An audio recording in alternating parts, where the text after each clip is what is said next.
Hey y'all, Devin here, and today I am coming at you with a video about what life has been like with albinism, and we're going to be covering that in three phases. One, I'm going to explain to you the type of albinism that I have.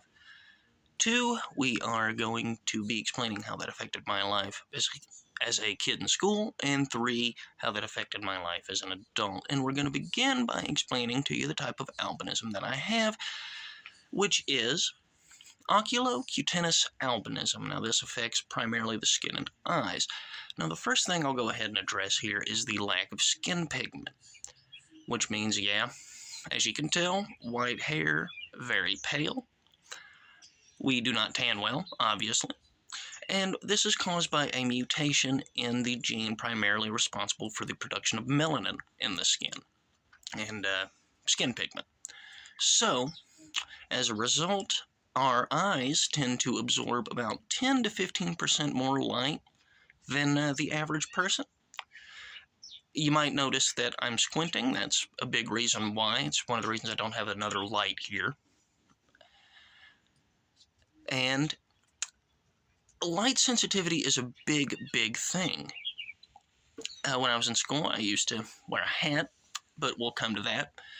Now, this oculocutaneous albinism affects 1 in every 20,000 people. It typically affects males more than females. Now, you would think that would be because it's attached to the X chromosome. Well, us albinos, we're a little different. We have the Y and the T. And I just lost all 4 viewers with that joke. But all jokes aside, it is attached to the X chromosome. So I forget exactly the gene that it affects, but that is what is responsible for this luscious white hair here. Now, that's the medical. Well, now we're going to move on to the specifically the eye issues. Now, I do have pretty low visual acuity. I am classified as legally blind, as is my brother, who does have the same type of albinism as me. And I do have glasses here. I mean, look at them. Joints look like they could see into the fucking future. But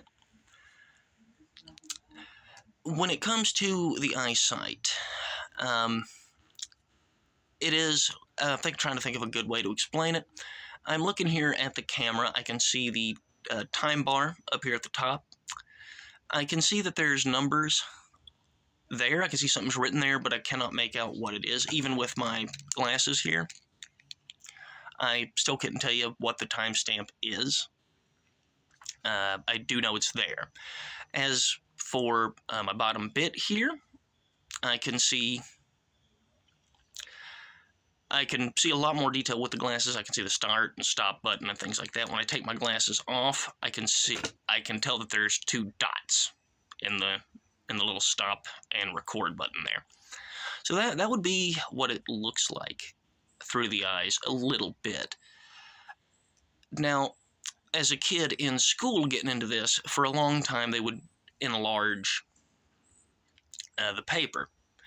You know, whatever worksheet we were doing that day, every kid would get their copy, and I'd be sitting there having to wait a few minutes while he ran to the copy machine and had this giant one made. Well, eventually they figured out that the contrast was more important than the size. Now, when it comes to font size, that still does matter. But with a powerful enough magnifying glass, we can usually work around that. But the contrast, I would have it printed on yellow paper with black font. It helped keep the letters in focus. It helped from, like, the red and white timestamp up here. It's not a very good contrast. Now, if that were flipped, I would probably have a little bit easier of a time. Again, going back to light sensitivity, as I mentioned earlier, I was allowed to wear a ball cap in school to keep the light out of my eyes, and again the yellow paper. And I'm sure a lot of you are wondering, well, did you have to deal with a lot of bullying? Surprisingly, no.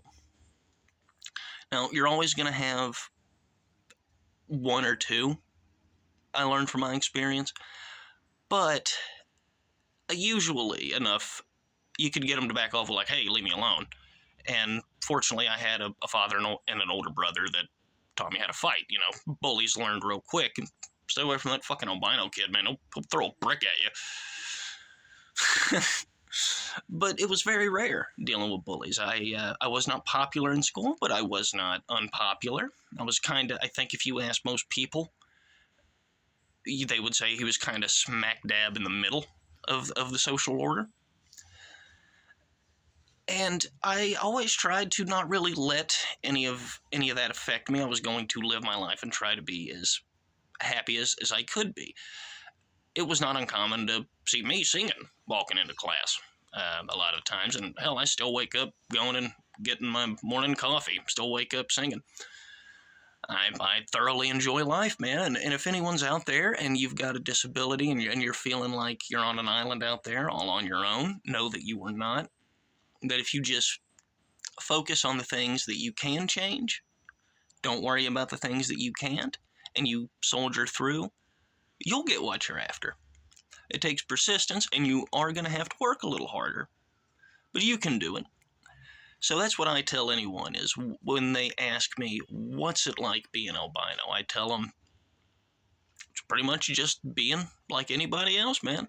There are a few things that, you know, you gotta be careful of. You gotta lather up in SPF 5000 when you go outside, which brings me to my next point.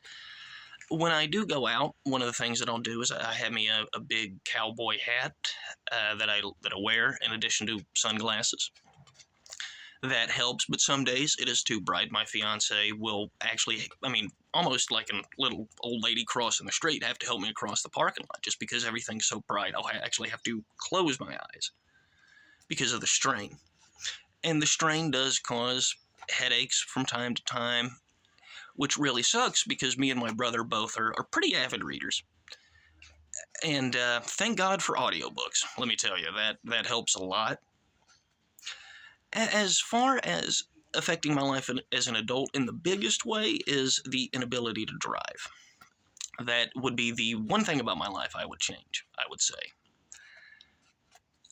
But fortunately, I had a lot of good friends and a lot of good family members that looked out for me in that regard and helped me get around, you know.